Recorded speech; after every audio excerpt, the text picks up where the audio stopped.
I'll see the map. Beautiful. Okay. So before I get to talking about this very interesting map here, let's destroy the Soviet Union, or watch it destroy itself. So some of the general causes that are going on are going to be going back to the 1980s, and this is why Mikhail Gorbachev starts these programs of reform that we talked about, Glasnost and Perestroika.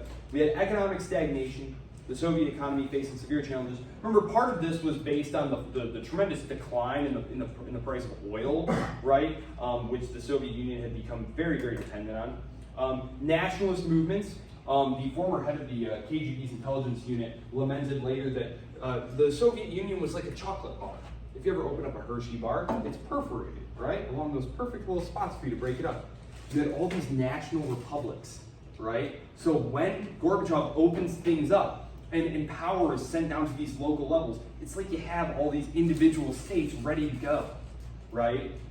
When you look at a great example of how the United States is different from this is we have a large concentration to this day of Polish people in Chicago and Illinois, generally, right? But we don't have an independent People's Republic of Poland in Illinois, right? It's just, it's a state. It has no ethnic characteristic at all. It's just a state. It's a province of Washington, D.C., essentially. It's how it functions. We just were talking about how that is changing somewhat. Episodes on the growth of federal power and its reversal. Anyhow, this is one of the things is you have nationalist movements. But I want to emphasize here, and I read this quote. It was from this historian. I've seen other people put it this way: the breakup of the Soviet Union is going to be nationalist in character, opportunist in content. Opportunist in content. To this day, places like Kazakhstan, for example, or Azerbaijan, these countries are run by former KGB strongmen. Like, these people were nationalists. It was like they put on a jacket really quick. They're bandwagoners, right? The Cubs are good again. Where's my Cubs jacket, right? Gotta go buy one. Oh, the Chiefs? I've always loved the Chiefs. What's the team from again? Where's Kansas City? Who knows? Is Kansas City in Kansas? No. No, where is it? Missouri, all right. Yes, I remember telling my son that because he was like 7, the Chiefs were getting, he said, yeah, Kansas City. And I was like, that city's in Missouri. He was like, but why? Anyway, okay, so these efforts at restructuring the Soviet economy to compete with the United States. Remember, the Cold War is over. The Cold War is over. The Cold War ends in 1988. Gorbachev ends the Cold War because he recognizes that this attempted global arms race for imperial influence against the United States is bankrupting and destroying the Soviet Union. Contrary to this mythology, Gorby mania being some liberal Democrat and stuff, Mikhail Gorbachev was convinced and committed communist. He thought that what he was doing was strengthening the Soviet Union to keep it alive. He did not want to destroy the Soviet Union. He did not want to destroy communism. What he wanted to do was break the power of the apparatchiks. These would be like your sort of deep state bureaucrats that you can't get rid of, who resist all forms of policy change, right? Because they have their own little interests, right? So as Gorbachev is trying to send power back down to the Soviets, remember all the way back to when we talk about the Russian Revolution, the Soviets were the people's councils. The idea of communism, before it had been tied up with statism, had been that communism would be totally liberatory and democratic because all decisions would be made at the local level by these councils of workers that would be totally democratic. Gorbachev does this then in the hopes of breaking party power. But what he does is he gives power to these local regions, right, who are already set up along nationalist lines. We talked about this in the context of Eastern Europe. Who was running Poland? It was communist, but they were Polish communists, right? Who was running Hungary? Communist, but they were Hungarian communists, and on and on and on. And so that's why I mentioned the part about the chocolate bar. As power gets sent out to these, as the power of the Central Soviet Authority, and the USSR's central authority was the Communist Party. The Communist Party was what kept all of this together. And so when the power of the party is broken, which Gorbachev needed to do in order to make the reforms that he wanted to make, it also made it impossible to keep the Union together because it was the Communist Party that had been keeping it together. So it's kind of this catch-22. Had Gorbachev not broken the power of the apparatchiks, had he not tried to make the reforms that he would have made, the Soviet Union would have collapsed anyway. But by doing that, he maybe sped along its collapse. In fact, he almost certainly sped along its collapse. So, the key events. So, recognizing, we're in the 1990s now. So this is all going on from 1988 to 1991. 1991, the writing is very much on the wall here. Part of the process of democratizing things had been the creation of a president of Russia. And the president of Russia will be a fellow who's going to be with us for the rest of the lecture. His name is Boris Yeltsin. Boris Yeltsin. He was an engineer, communist, like all these people we're going to talk about. These are all communists. He is going to be a rival for Gorbachev, to Gorbachev here. He's going to be the president of the Soviet Republic of Russia. Realizing that things are becoming unstable, in 1991, in August, Gorbachev has proposed a new union treaty. Okay, remember, going way back to the Russian Revolution again, Russia, Imperial Russia had disintegrated, and then it was a process of the Soviets, the Bolsheviks, gradually reconquering old Russia over the course of the civil wars. Well, they couldn't really solidify their control centrally, bureaucratically, administratively, and use military force to suppress all of these regions, and so they had created the Union Treaty, right? The Union Treaty, where they had ceded some amount of autonomy and local governance and ethnic privilege to these various parts of non-Russian Russia, right? Russia is a gunpowder empire. It expanded and acquired all these non-great Russian peoples. Okay, so there's going to be a new Union Treaty, okay? Because as the power is going out to these different federated parts of the USSR, some of them are saying, we are going to secede. We are going to reject all association with the Soviet Union if it's up to us. Okay? This is going on in the Baltic states, which of course the Baltic states had been independent of the USSR. They aren't swallowed up into the USSR until World War II. And then in Ukraine is going to be a very interesting case. He's Kravchuk is the fellow's name, the communist leader there. He's initially going to be very resistant to this idea of any kind of independence or autonomy from Russia. But as these student protests get going, and it looks like these things have some steam, and there's some local business interests who say, like, maybe we could get a bigger share of the loot for ourselves if we get independence. He's going to turn around and about face and embrace Ukraine's independence, something we're going to get to here very shortly, because that's going to be critical to the destruction of the Soviet Union. So this new Union Treaty is going to even more drastically weaken these central authorities. And so these communist loyalists, these hardliners, are going to attempt a putsch, a soft coup. 1991. Gorbachev's on vacation, he's taking a little break.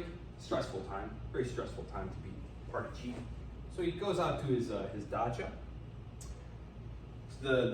His communist fellows go out there to see him, and they say, we can't let you leave. We can't let you leave. We need you to basically just hang out here for a little while we put the clamp down and reassert central authority. We're just going to say that you're sick, you're too ill to work, power will pass to your second in command, who's a little bit tougher, and he's going to unleash the military. And we're going to clamp down. We're going to reassert party authority. This ultimately fails. And fails in, again, just this sort of tragic, comic, ludicrous kind of way. Because the coup planners didn't really communicate, didn't make sure that all the various aspects of the armed forces and the KGB would be on board with this. They don't arrest key leaders. And again, part of this is that central authority is just becoming so fragmented that, back in 1980-81, when the initial crackdown against Solidarity happens, they sweep in overnight and arrest 5,000 people and put the screws down on everybody. If you're going to clamp down, you have to do it hard enough to win. Otherwise, you just provoke more backlash against you, which is exactly what happens. For example, Boris Yeltsin, who's the obvious center of opposition people to rally around, he's allowed to fly back into Moscow, land at the airport, go over to his dacha, pick up some of his boys, go over to the Russian White House, get up on this tank and start reading like this. I'll actually pull up this picture. This is a very famous moment from this coup. Boris Yeltsin on the tank. There he is, right there. Look at this. It's a huge moment from the failure of this coup protest. He gets up there and humiliates the military, just steps right onto their tank. The military had been surrounding this place, saying, do you want us to go in? Do you want us to go in? Nobody wanted to take responsibility for doing this, though, because it wasn't clear which way the wind was blowing here. And in fact, when this coup falls apart, the leaders of the coup are going to be arrested on Boris Yeltsin's orders. And then Boris Yeltsin is going to humiliate going to humiliate Gorbachev by basically going on air and telling the Russian people, you know who did this? You know who tried to knock over the government? It was all his guys. It was all his guys. Because Gorbachev is going to say, the party is strong, the party cares about your well-being, and they have respect for the government and the Constitution, and this was a horrible miscalculation. He thought that Yeltsin, as a good, loyal communist, would go along with it, but Yeltsin, by this point, was smelling the independence of Russia under his authority, and so he destroys any hope of that here. The coup of 1991. I think at this point, path determinacy had largely set in, and again, it was just only a matter of time, but this failed coup certainly speeds things along. It's going to lead to the destruction of the party and of the KGB, which will turn into the FSB, which is the Russian Security Service. There we go. So, basically, after this, there's going to be a declaration of independence by the Baltic states, Estonia, Latvia, Lithuania. Very shortly thereafter, in December, so remember that was August, that's all taking place over the course of October. In December, Yeltsin is going to meet with Kravchuk and the leader of Belarus, whose name is escaping Belarus. They're going to meet in this little hunting lodge, very secretive. They don't really tell anyone what they're doing. And they basically create a new treaty to totally undercut the new Union Treaty that Gorbachev is attempting to push through. And they establish the Commonwealth of Independent States. So they basically rip up the Soviet Union. They destroy it, making Gorbachev the head of a thing that does not exist anymore. And that's how Gorbachev is sidelined. He is irrelevant. There is no Soviet Union anymore for him to be the head of. The Soviet Union was essentially this network of client states run by the Communist Party with the general secretary at the very top of the pyramid. But now that you have decentralized all the power to the regional republics, including the Republic of Russia under Boris Yeltsin, they recognize that he's just irrelevant. They have no power anymore. And so that is how that happens. 15 independent states are going to emerge from this. Each is going to grapple with its own special circumstances, its own special challenges, but generally speaking, I would say that there are a couple of major themes. First, building economic institutions that are going to work. And this is going to play into the talk about Western Europe, because one of the things that had really been undermining to the Soviet Union was that if you looked right next door, you could see that things were a lot better, right? People in the Soviet Union at this time, look, yes, the economy was stagnating, there was an unpopular war going on, and there were shortages and things like that, but realistically, you were better off than your grandparents had been, you were better off than your parents had been, but that wasn't how people were viewing things. They were looking across the Iron Curtain. Remember, there's lots of cultural exchange going on now, there's lots of open access to media going on. Remember the 1970s, you'd seen that opening where more and more capital and information are flowing across. And the people of the Eastern Bloc, yes? One question that I just have that I'm just curious about is like when many of these countries all go independent, they all primarily, majority of them shift to like the West, like they try to get closer ties to some of the West, like Poland and stuff. Some of them. Yep. Some of them. My question is like, what made Russia just be like, nope, we're still going to stay over here. We're still going to remain in almost a Cold War mentality where we're still hostile to the U.S. even though we're not the USSR. Well, I would say this. Initially, they were not hostile to the United States initially. I would also say that Russia had an especially difficult time because it inherited the Soviet bureaucracy, the Soviet military, the Soviet judiciary, the Soviet secret police, and Russia had they went straight from the Tsarist autocracy to the Bolshevik government. they never had a period of liberal government. They never had a period, even like a truly nationalist period. They went straight from the autocracy of the czars to the centralized command economy of rule by individual, not rule by law. Poland, for example, Poland had a long tradition of very liberal government. I was very surprised to learn when I got into graduate studies that Poland was the most liberal state on the continent, and in part that's why it was destroyed. Is because the central government was too weak to even command its nobles to go fight for it. Any one of them could be like, nah, and then the whole thing was off. It was called the liberum veto. I think I've mentioned it before. You didn't need 2/3 or a half. If any one of your lords was like, we're not doing this, the Polish king, his hands were tied. So a little too weak a government there, a little too weak. No, and in the case of the Czech lands, this was an area very rich in legal tradition and in industrial economy and in market practices. Germany is going to be a special case because basically what's going to happen is West Germany is basically going to it's going to take in Eastern Germany, but it's also going to, as it's spreading its network of like judiciary and laws and all that stuff, it's also greatly subsidizing their standard of living. So like, yes, there are some growing pains, but it's made a lot better by the fact that the people of Eastern Germany, for example, are seeing their standard of living shoot way up. It's a very expensive thing. Like Germany, it had been like unification, maybe this dream. When it actually got there, it was a little bit of bitter medicine when the West Germans found out how much this was going to cost money-wise. They did, of course, do it. But I'm getting a little ahead of myself. That's a great question, and we're going to cover that, especially with regard to the expansion of the European Union. So, yeah, you know what? Yes, Yeltsin. Yeltsin's secession power. I'm going to deal with Russia here real quick. So the problems in Russia. I just started talking about this in the context of our conversation here. The communists are still going to be there. The whole bureaucracy is still staffed with, the members of the Communist Party. It's not like they rounded up all the communists and shipped them off to a new form of gulags. It was an open, pluralistic society now. Everyone is involved. There's a communist party. There's still a communist party in Russian politics today. And they're mostly like old, hardline, nationalist, conservative types. They very oftentimes support President Putin's policies. At the time, though, they didn't like Boris Yeltsin. Yeltsin was seen as way too close to the West, as sort of a chump. Boris Yeltsin is going to have to suppress an attempt by the communist legislature. Basically, they create a parliament. The elections happen. The communists win a lot of the seats, and because the policies of the Yeltsin government are, we're just going to have free markets.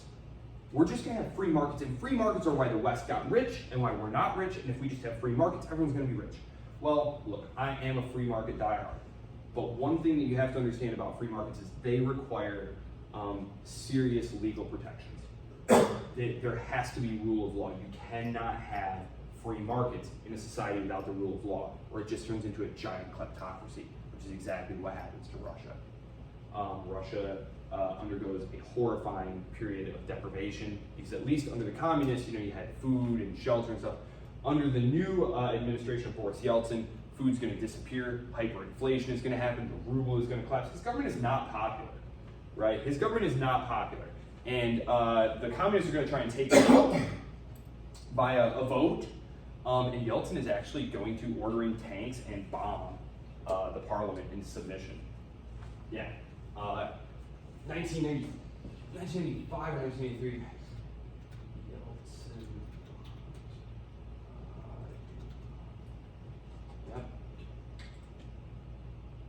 Here, there it is, there's people watching it right there. So when I say bombs them, I mean like literally, like with tanks and stuff, like shells them into submission. And this was a sort of an early indication that like maybe the democratization of Russia might be a little bit difficult. Maybe Boris Yeltsin isn't quite our guy. The thing is though, Boris Yeltsin was pretty pliant when it came to US security demands, and so Bill Clinton liked Boris Yeltsin a lot. He liked Boris Yeltsin a lot. In fact, he liked him so much, he helped him steal the Russian presidential election of 1987, which Time magazine couldn't help but brag about. Here it is, right here. Time magazine, Yanks to the rescue, the secret story of how American advisors helped Yeltsin win. They showed up with big bags of money and advisors and got him reelected because he was our guy, and they didn't want to see some hardline nationalist communist get in power. Argue about that was the right decision, wrong decision. It certainly was controversial, and very controversial inside Russia. Anyway, there you go, Time magazine right there, you got it. The democratization of Russia did not go well. The liberalization of its economy did not go well. Basically, all the industry wound up in the hands of very well-connected oligarchs. They fight a series of really brutal wars against these breakaway regions who don't want to be part of Russia. The most famous is Chechnya. There's going to be 2 Chechen wars. The first one is a pretty humiliating draw. It's one of the reasons that Yeltsin is not popular among the communist hardliners initially, is because he starts this war against these Chechens who want to secede, and then the war goes horribly, right? And like, obviously Boris Yeltsin isn't commanding guys in the field, but like, you're the president, the war is going terribly, it's your fault, right? The second Chechen war is going to be run by a fellow by the name of Vladimir Putin. This war is going to make his career, by the way. The second Chechen war makes Putin a household name. It shows that he's a guy who can be trusted to run something competently and to fight as hard as it takes to win. Now, the win itself, and this is getting a little bit towards the late 90s, early 2000s, but what he's going to do is he's going to put a client in charge there. He's going to say, look, it's too hard and too unpopular, and there's too much negative Western media attention on what we're doing here. So what I'm going to do instead is I'm going to find a local Chechen who will run things in a way that is beneficial to the center. And that is where the Kadyrovs came from. I don't know if you follow the news, but like Kadyrov, no? He's basically like a warlord type guy. You know, he runs things there. Oh, you see him on the television. Sometimes he's been in Ukraine fighting. But anyway, God bless you. But there you go. That's Russia. When Vladimir Putin takes power, he inherits a huge mess. And I'm going to talk about this in sort of our bonus lecture. I'm going to post it Friday. But if you're interested in, hey, what's happened in Europe since 2000, I'm going to do one of these. You'll see that actually Russia under Vladimir Putin was way, way better than it was in the 1990s. And that's one of the reasons, like, Westerners are like, oh, how can they like Putin? It's like, if you had lived in Russia in the 1990s, if you had experienced these kinds of privations, the lawlessness, organized crime in Russia was completely out of control. Look at Russia today, yeah. It's not super liberal, not at all. He is not a huge fan of the West. You had asked, why does Russia not join the West? There were active attempts by both Yeltsin and Putin to gain access to membership to organizations like the European Union and NATO, and they were both rebuffed by the West, specifically. And I'm going to get into the reasons why.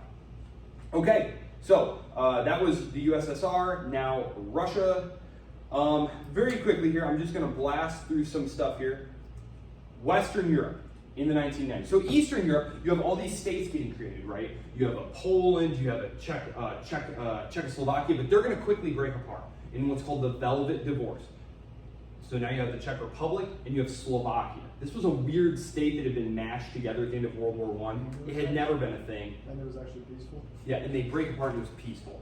Unfortunately, in the Balkans, what's going to happen is you're going to have a horrible war. You're going to have 2 wars, actually. The Bosnian War, and I don't really have time to go into that, but I haven't really talked a lot about the Balkans region or the Balkans part of Europe. Europe is a political creation, right? And that's part of what I'm going to talk about in the EU, right? Because where does Europe begin? Well, really, it's part of the Asian landmass, right? But at some point, we stop calling it Asia and we start calling it Europe.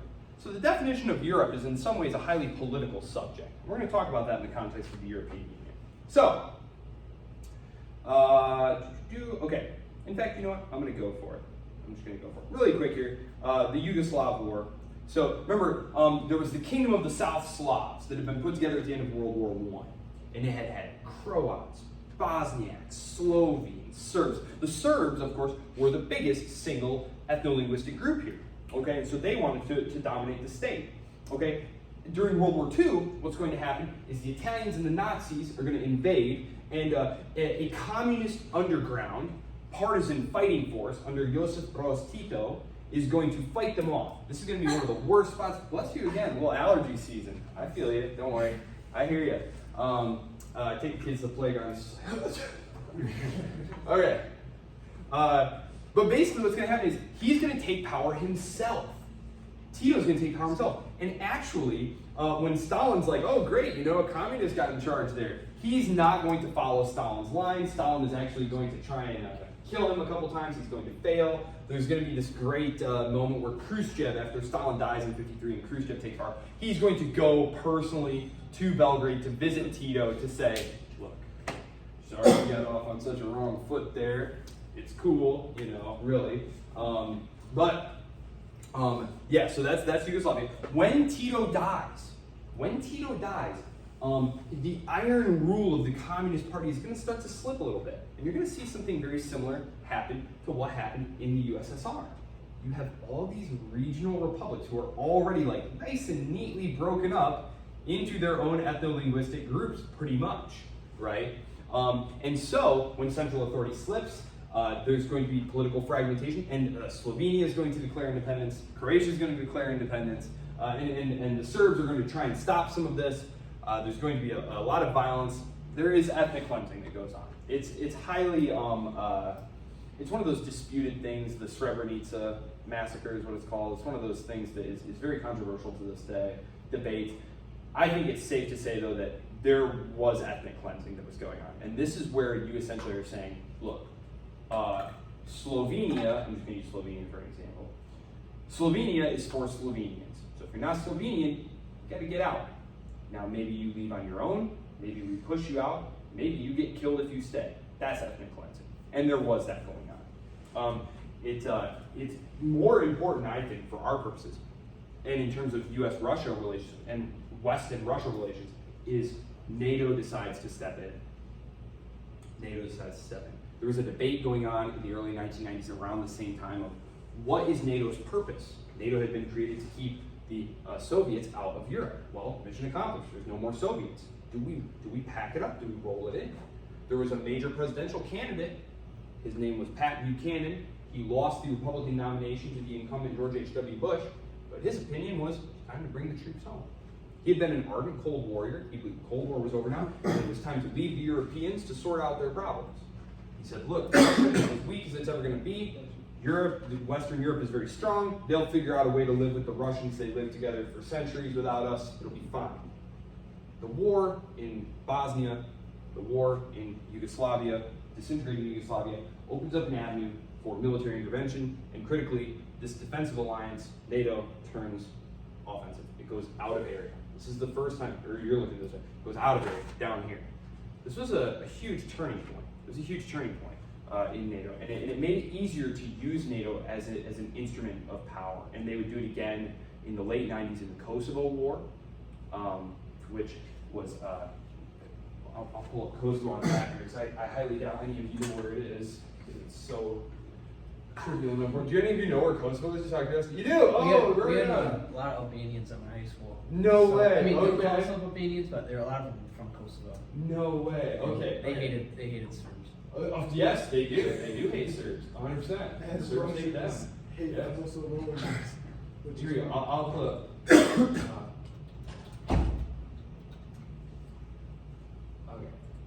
All right. Okay, and there's Kosovo. Great. Oh, and it's got Pristina on there. Great. Okay, so here it is. So basically, after this war happens over here, this was the Bosnian War. What's happening over here is these Kosovars, these Albanian Kosovars here, didn't want to be part of Serbia anymore, and so they're attempting to break away, and the Serbs are trying to clamp down, and basically Bill Clinton sends in the planes to bomb the Serbs in defense of the Kosovars. Over the course of this process, this place, Pristina, there's an airport there.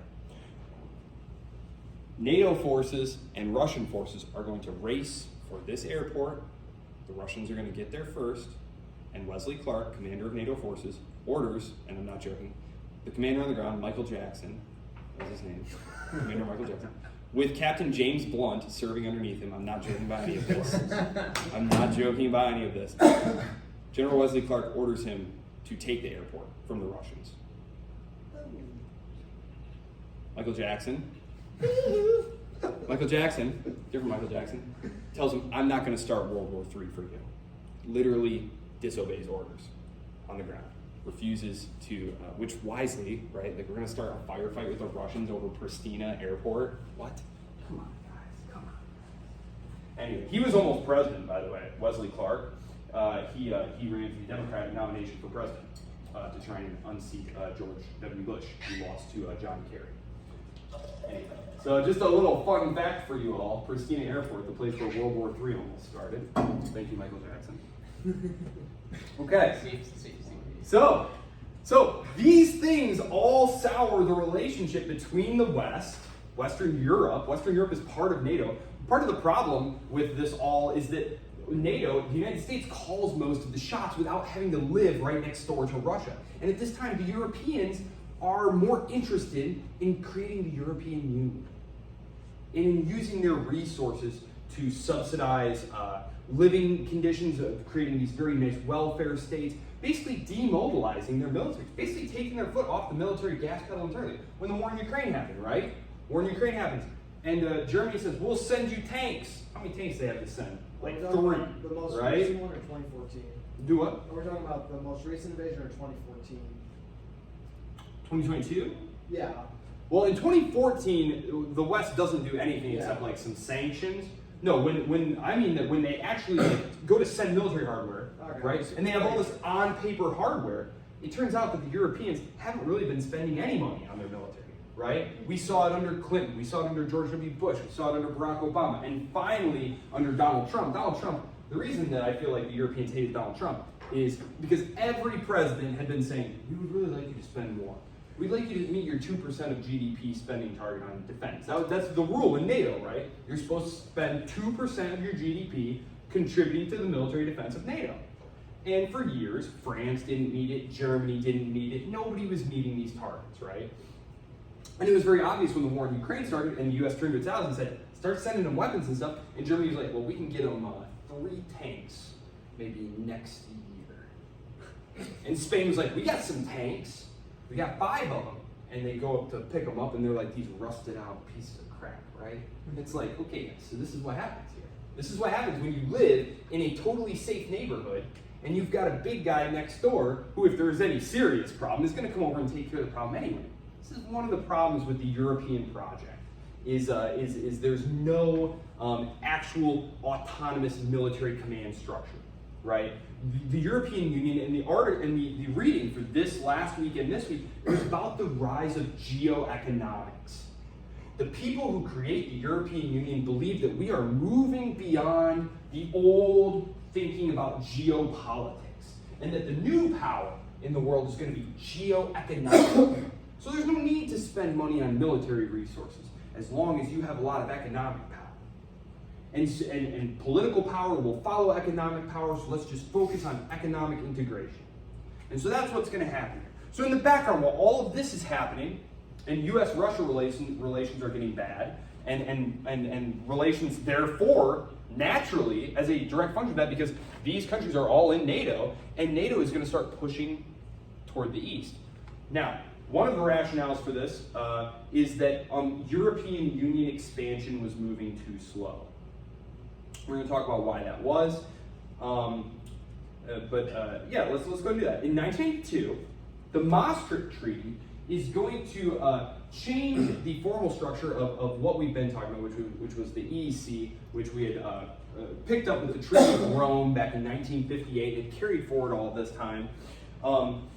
This is going to establish a framework for economic and monetary union, common foreign and security policies, and cooperation in justice and home affairs. So this is going to be a formalization of some tendencies and agreements that we've already seen happen, right?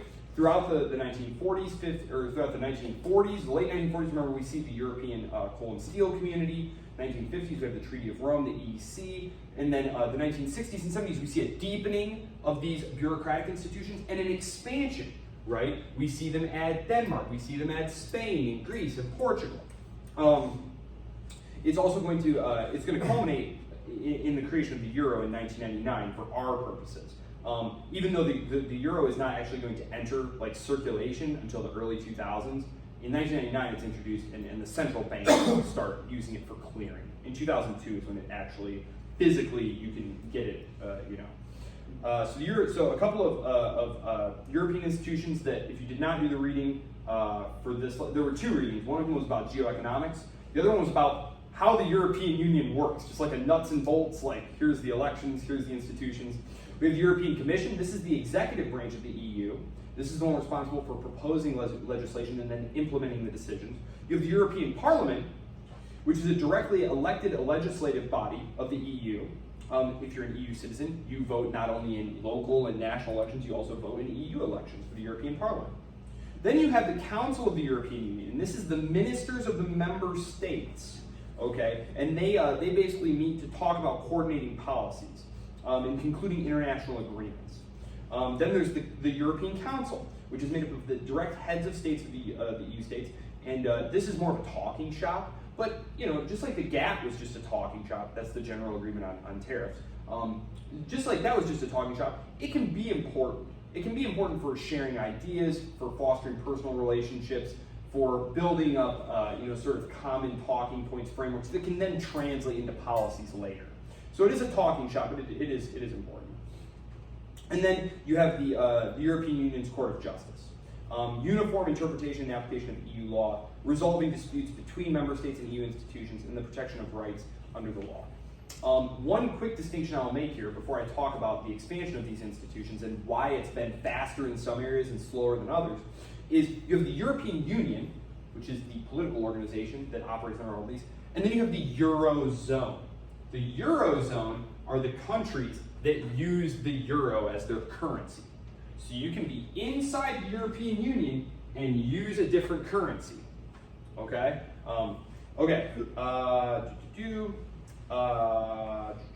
In the 1990s, let's see, because I had one other thing I wanted to mention here. The Schengen zone, because that's the Schengen zone. The free area movement. You can be inside the Schengen zone without being inside the European Union or inside the Eurozone. So, and the Schengen Agreement, which was signed in 1985, it was initially 5 and then 10, and it expanded just like the European Union. The idea was to allow you to move in between different states of Europe without showing your passport all the time. So if you've ever been to Europe, you'll know that your passport only gets stamped when you enter the bloc. So like my passport literally only has one stamp on it, over and over and over. It's the one stamp. I always fly into Reykjavik, and I go through customs there in Iceland. So even though I would love to get a stamp from like France or Italy or something, I can't stop flying into there because it's just so convenient. And it's a nice little airport too, and you go through customs like in a flash. So if you ever travel over there, you should definitely go through there. It's very fast. I'm gonna pull this up here. European Union versus Eurozone. There's a really good graphic here. I know it's gonna pop up. Where is it? Yep, here it is. All right. So there you go. If you want to see how complicated Europe is, there you go. That's what I just explained to you in graphical form.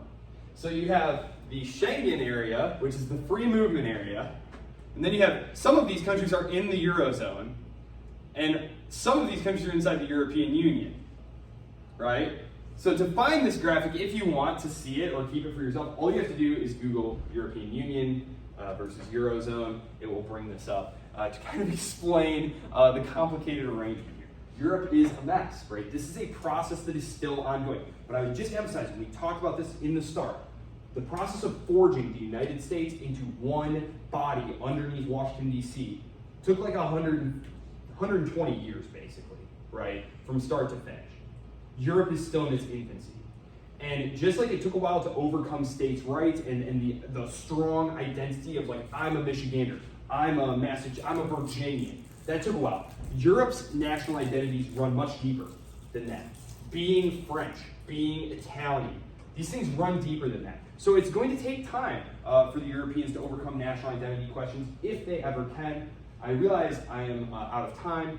I am going to post one more lecture, wrapping up all this stuff and taking us into the 2000s to see, was Europe able to complete this project of European integration? As we can see, I'll leave you with here. As you can see, we have all these countries now as part of the European Union, right? Basically all of continental Europe except for Switzerland and the former Yugoslavia here, right? pretty much all these countries. Okay.